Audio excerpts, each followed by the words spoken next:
hari ini ya saya dapat undangan semalam dari Letgo Teddy untuk pelantikan sebagai penasehat khusus Presiden Republik Indonesia. Halo kaum intelektual sekalian, salah satu trik atau rahasia untuk membungkam kritik di Indonesia itu, pemerintah Pak Prabowo menggunakan strategi yang sangat luar biasa, yang sangat jenius. Apa itu? Dengan memberikan jabatan. Jadi kalau seseorang itu mengkritik, biasanya mereka akan diberikan jabatan. Sama seperti kasus daripada Pak Iqbal ini, Pak Said Iqbal, presiden daripada buruh Indonesia. Bayangkan, dulu dia yang paling getol untuk demo, ya. Semuanya di demo gitu ya. Demo di Jawa Barat, demo di DKI gitu. Pokoknya di seluruh Indonesia dia pengennya ada demo gitu ya. Untuk memperjuangkan hak-hak buruh katanya. Itu katanya ya zaman dulu. Sekarang beda lagi ya. Sekarang dia nggak turun demo tuh. Buruh nggak demo. Yang demo itu cuma mahasiswa. Karena apa? Karena sudah dikasih tulang, sudah dikasih jabatan. Said Iqbal sekarang sudah jadi penasehat presiden, cuy. Bayangkan, dia penasehat. Yang jadi permasalahan, apakah nasihatnya diterima oleh para buah atau tidak? Kayaknya nggak diterima. Ya itu cuma mengamankan aja gitu, biar masyarakat jangan demo gitu ya. Biar buruh jangan demo, mengamankan Pak Said Iqbal dulu gitu ya, diamankan di pemerintahan gitu, dikasih jabatan gitu, ditawari jabatan. Jadi cara membungkam kritik itu dengan cara seperti itu, dikasih jabatan. Ya. Jadi kalau Anda jeli, Anda perhatikan, nah ini jarang dibongkar nih ya. Kalau saya bongkar ini mungkin saya akan diserang ini nanti ya. Jadi gini guys ya, ini berbahaya, berisiko sekali ya. Ini sangat beruntung Anda nonton video ini.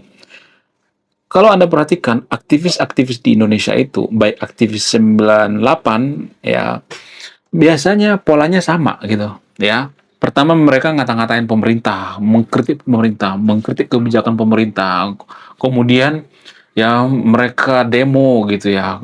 Pokoknya dikit-dikit ngata-ngatain pemerintah gitu ya. Ya. Kemudian setelah pemerintah notice, mereka biasanya ditawari jabatan ya. Macam-macam, ada yang jadi staf sus, ada yang jadi menteri, ada yang jadi penasehat, pokoknya macam-macam jabatannya. Diadakan gitu ya jabatannya. Dan ditawari jabatan, masuk jabatan, ada yang jadi wamen, ada jadi menteri dan sebagainya. Ketika mereka masuk sistem, apakah mereka merubah? Enggak, mereka nggak merubah. Ada yang korupsi juga gitu ya. Ya, kemudian setelah nggak menjabat, mereka keluar-keluar lagi. Ya, gitu-gitu terus ya polanya. Ya, kalau Anda perhatikan. Aktivis 98 kan gitu ya. Awalnya keluar-keluar ya, kita akan merubah gitu ya, kita reformasi ya. Ketika mereka masuk sistem, mereka juga yang jadi pelaku gitu ya. Aktivis 98 kan seperti itu ya. Mereka tidak merubah apa-apa. Mana coba aktivis 98 sekarang nih ya, seperti Pak Sujatmiko ya, kemudian Menteri Kebudayaan ya, siapa namanya itu ya, Pak John ya, dan lain sebagainya ya. Ada banyak tuh ya yang kemudian kader-kader daripada PDIP gitu ya, Napitupulu gitu ya. Ada banyak tuh ya, Masinton dan sebagainya. Mereka sekarang sudah menikmati jabatan gitu, jadi DPR gitu. Ya ketika mereka jadi pejabat, ya mereka sama aja, nggak ada bedanya gitu. Bullshit sebenarnya, bullshit. Mereka nggak bisa merubah sistem, nggak bisa merubah sistem. Mereka malah ngikut arus gitu ya. Ya mereka dikendalikan oleh apa? Oleh penguasa, dikendalikan oleh siapa? Dikendalikan oleh oligarki gitu. Ya, jadi Pak Prabowo itu sengaja ngasih jabatan sama Said Iqbal ini tujuannya untuk meredam demo. Ya, karena sekarang bensin naik ya, Pertamina naik ya, naik gila-gilaan. Supaya buruh jangan ribut, jangan demo, dikasih tulang tuh ya. Ya sama seperti anjing dikasih tulang gitu. Diam tuh ya, Said Iqbal diam kan. Ya sekarang dia sudah mulai berubah kan. Ya pemerintah pasti didukung lah, nggak mungkin nggak didukung. Orang dia sudah jadi penasehat kan. Ya itu cara membungkam kritik seperti itu guys. Ya saya bocorkan di sini ya. Cara membungkam kritik itu di Konoha itu seperti itu ya. Sekarang di pemerintahan Pak Prabowo. Ya kenapa Pak Prabowo ngasih jabatan? Ya karena dia nggak peduli dengan efisiensi. Ya dia sering mengatakan kita efisiensi, tapi nggak peduli ya. Itu kan harus digaji juga kan. Ya jadi staf sus ada banyak tuh ya. Menteri di pemerintah Pak Prabowo itu 2 kali lipat daripada menteri China. China itu lebih luas gitu, atau penduduknya itu lebih banyak, miliaran gitu ya. Ya, sementara kita cuman 280 jutaan gitu. Tapi kayak menteri kita lebih banyak gitu. Jadi ini anomali ya kalau Anda perhatikan ya. Saya tidak hanya memojokkan Pak Prabowo di sini ya. Mohon maaf bagi pendukung Pak Prabowo ya. Pak Prabowo juga ada kebaikan. Pak Prabowo itu baik sama sama kucingnya, sama Bobby, sama Teddy, ya Teddy Bear ya. Baik kok dia. Jadi saya tidak hanya memojokkan Pak Prabowo sini. Ya Pak Prabowo itu orang yang ikhlas, orang yang tulus gitu ya. Suka membantu juga gitu. Tapi dari seorang presiden itu nggak cukup hanya ikhlas doang, tulus doang, nggak bisa, nggak cukup. Ya, ya harus ya benar-benar jenius gitu. Ya, yang paling utama itu dia harus memilih orang yang kompeten di bidangnya masing-masing gitu. Ya kan? Jangan cuman oh hanya pandai bicara ya terus diangkat gitu ya. Yang berkoar-koar ya mengkritik diangkat gitu ya. Sama seperti Said Iqbal. Untuk menghindari demo besar-besaran, Said Iqbal itu sengaja diangkat jadi penasehat presiden. Apaan coba kerjaan penasehat presiden? Emang nasihatnya didengerin? Enggak juga kan? Ya kan itu kan tergantung presiden juga kan. Didengerin apa enggak ya? Ya seperti oh Jenderal Paliho gitu ya. Dulu diangkat jadi penasehat presiden. Kenapa dia diangkat jadi penasehat presiden? Apa alasannya? Alasannya itu ya karena Jenderal Baliho mendukung Pak Prabowo. Jadi kalau dia nggak diangkat jadi pejabat kan nggak enak kan, karena kan dukung waktu jadi wapres, sorry dari presiden gitu. Itu yang jadi permasalahan. Jadi sekarang kita perhatikan orang yang mengkritik pemerintah itu diangkat jadi pejabat. Jadi eh, kalau saya perhatikan untuk jadi pejabat itu cara paling instan itu mengkritik gitu ya. Pokoknya kritik aja ya, ya. Ngata-ngatain gitu ya, hina aja gitu ya. Ya hina kesalahannya maksudnya ya, bukan kebaikannya. Pasti cepat nanti diangkat ya. Ya kemudian ada tuh ya BM UGM gitu ya. Sekarang yang koar-koar tuh ya. Kayaknya dia sama aja sama aktivis 98. Nanti juga akan dikasih tulang gitu ya, dikasih jabatan diam ya, sama seperti anjing gitu ya, dikasih tulang diam gitu. Siklusnya gitu-gitu aja ya. Pengkritik pemerintah ya, nanti kalau udah masuk ke sistem mereka akan jadi bagian sistem, mereka tidak merubah apa-apa ya, mereka menikmati ya, udah kenyang diam aja ya.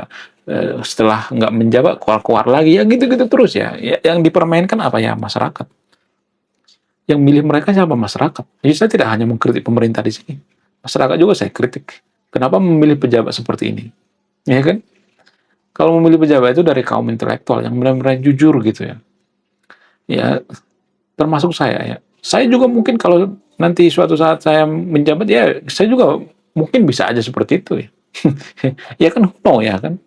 Saya lebih baik jujur di sini ya, jangan langsung menganggap bahwa saya yang paling suci. Enggak ya.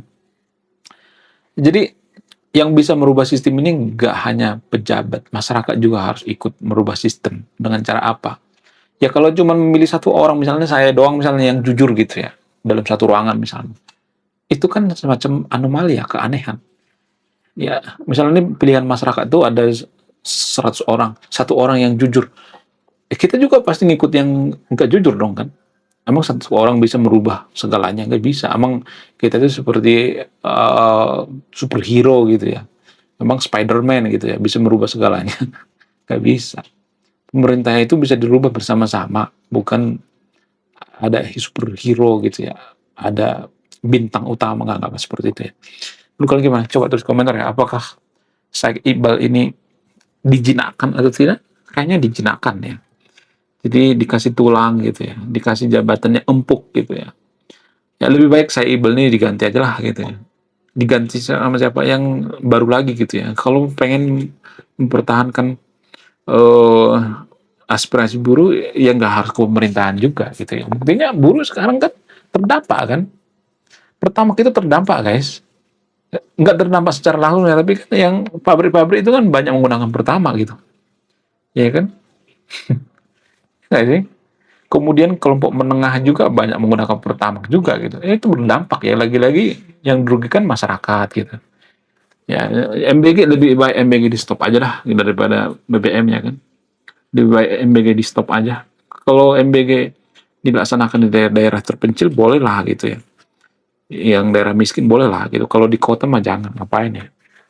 Menurut kalian gimana? Jadi guys, polanya seperti itu ya. Aktivis 98 juga seperti itu ya. Jadi ya, jangan terlalu mudah percaya dengan seseorang kalau mengatakan saya jujur ya, saya akan mengabdi pada negara, enggak. Apalagi dia bawa agama, jangan ya. Jangan. Harus benar-benar teruji gitu ya. Harus benar-benar kehidupannya sudah bisa dipercaya gitu ya. Dia tidak mengharapkan duit dari pemerintah lagi. Kalau masih mengharapkan duit dari pemerintah, mending berhenti aja deh ya. Nggak usah gitu ya.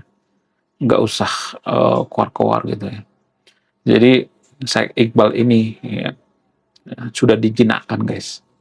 Ya sudah diikat gitu ya. Mulutnya dibungkam. Jadi Corbuzier juga seperti itu. Mata Najwa juga seperti itu. Sudah jarang kan berkeluar-keluar sekarang.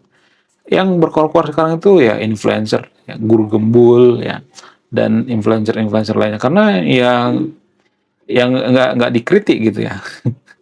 Maksudnya karena nggak mau dibayar gitu ya. Guru gembul kan nggak bisa dibayar ya. Karena guru gembul sudah kaya raya guys. Karena saya sudah pernah ke rumahnya. Guru gembul tuh kaya raya banget ya. Sukses banget ya. Punya segalanya ya. Rumahnya bertingkat gitu. Jangan dibocorin ya guys ya. Tapi dia udah kaya lah ya, berkecukupan lah. Kemudian ya selain itu ya, kalau saya perhatikan ya, jadi guys ternyata kalau ada orang yang mengatakan saya itu akan jujur ya kalau saya jadi pejabat gitu, jangan percaya. Lihat track recordnya, apakah bisa dipercaya itu tidak, jangan. Termasuk saya, jangan mudah percaya dengan saya ya. Berkali-kali saya mengatakan, saya juga kalau mungkin masuk ke pemerintahan bisa aja saya tergiur ya kan. Ya kan, bisa aja saya dijinakkan gitu. Jadi intinya kita harus merubah negara ini bersama-sama. Pejabat itu dipilih oleh rakyat. Pak Prabowo dipilih oleh rakyat. Kalau Pak Prabowo salah memilih pemimpin, ya, Pak Prabowo itu salah memilih Menteri Keuangan, salah memilih Ketua MBG, itu juga kesalahan kita karena kita salah memilih Pak Prabowo. Jadi ya saya akan mewakili memilih Pak Prabowo ya, dengan rendah hati saya mengatakan ya. Ini videonya boleh di-cut ya. Boleh di-cut ya, disebarkan ya. Di-cut di TikTok dan lain sebagainya ya. Saya mewakili pemilih Pak Prabowo minta maaf karena Pak Prabowo ini tidak bisa bekerja. Tidak seperti yang saya harapkan. Ternyata kinerjanya tidak bagus. Saya minta maaf ya, sebagai pemilih Pak Prabowo, saya minta maaf. Minta maaf sebesar-besarnya. Karena Pak Prabowo itu ya punya banyak kesalahan ya. Walaupun dia punya banyak kebaikan. Ya. Pak Prabowo ini baik sama Teddy Bear ya, baik sama Bobby ya. Tapi dalam hal memilih pemimpin, Pak Prabowo ini salah. Memilih ketua MBG yang korup, ya, kemudian memilih Pak Purbaya yang tidak kompeten, rupiah anjlok, ya, kemudian memilih Bahlil dan sebagainya. Jadi saya minta maaf ya sebagai pemilih Pak Prabowo. Ya, saya mewakili pemilih Pak Prabowo ya. Nggak semuanya tapi ya saya benar-benar ya minta maaf ya sama rakyat Indonesia karena sudah salah pilih. Harusnya yang jadi presiden itu dari kalangan kaum intelektual gitu ya. Harusnya yang jadi presiden itu bukan Pak Prabowo ya. Ada yang lebih canggih daripada Pak Prabowo. Cuman Pak Prabowo itu kan ketua partai gitu. Jadi kita harus introspeksi diri. Masyarakat harus introspeksi diri. Jangan cuma menyalahkan pemerintah, salahkan diri sendiri juga. Salahkan yang milih juga ya. Belum kita lanjut. Jadi guys, kemarin ada yang nanya, lu apa sih kontribusinya bagi negara ini? Kontribusi saya ini guys ya. Nulis buku, judulnya Budi Tanpa Pekerti. Ini temanya bahas tentang agama. Kemudian sama luka. Kisah dalam buku ini ada seorang kiai bingung memilih antara menyelamatkan hutan atau menyelamatkan 1000 anak yatim. Link pembeliannya ada di pin komentar video ini. Jadi endingnya apa ya? Saya penasaran ini. Saya jadi penasaran ini isinya apa. Saya juga beli ini. Link pembeliannya ada di pin komentar video ini. Oke, sekian video ini. Terima kasih sudah memahami. Saya kaum intelektual, sangat rasional.